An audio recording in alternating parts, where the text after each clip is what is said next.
Bonjour, dans cette vidéo, je te propose de t'expliquer comment il faut faire pour résoudre ce que l'on appelle une équation produit nul. D'abord, dire qu'un produit est nul signifie que l'un de ses facteurs est nul. Alors je te rappelle, lorsque tu as un produit, si on prend l'exemple tout simple de 2 fois 3, 2 et 3 sont appelés des facteurs. Alors, tu vas me dire, voilà, c'est un petit peu dur, là, j'ai du mal à comprendre, mais je vais t'expliquer et tu vas voir, c'est vraiment très très simple à résoudre. Alors, justement, on va prendre un exemple pour résoudre une équation produit nul et je te propose de travailler sur l'exemple qui se trouve ici. Donc là, tu reconnais une équation produit tout simplement parce que tu vois bien que tu as une parenthèse multipliée par une parenthèse et c'est une équation produit nulle, tout simplement parce qu'elle va être égale à 0. Pour résoudre une équation produit nulle, il suffit que l'un de ces facteurs soit nul. Donc, on va devoir résoudre deux petites équations.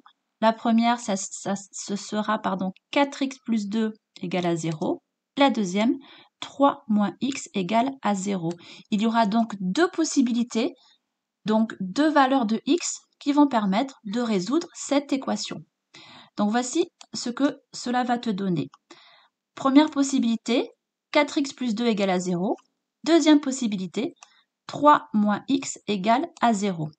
On va résoudre ces deux petites équations. On va faire passer le plus 2 de ce côté de l'équation qui va se transformer en moins 2.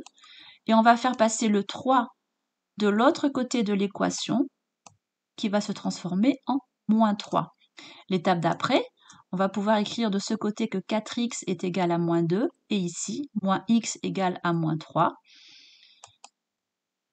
X sera donc égal à moins 2 sur 4 et ici, x sera égal à moins 3 sur moins 1. Alors pourquoi moins 1? Parce qu'ici, devant le x, tu avais un moins que tu vas retrouver ici. Si tu fais les calculs, de ce côté-là, ça va te donner x égale à moins 1,5 et de ce côté-là, x égale à 3. Nous pouvons donc dire que les deux solutions de cette équation sont moins 1,5 et 3. On peut l'écrire d'une manière différente. Tu peux l'écrire de cette manière-là, S pour solution. Et entre accolades, tu vas noter les deux valeurs que tu as trouvées pour x en prenant soin de faire attention à noter toujours en premier la valeur la plus petite et ensuite, bien sûr, ta deuxième valeur séparée par un point-virgule. Voilà, cette vidéo est terminée. Je te propose de nous retrouver dans une prochaine vidéo.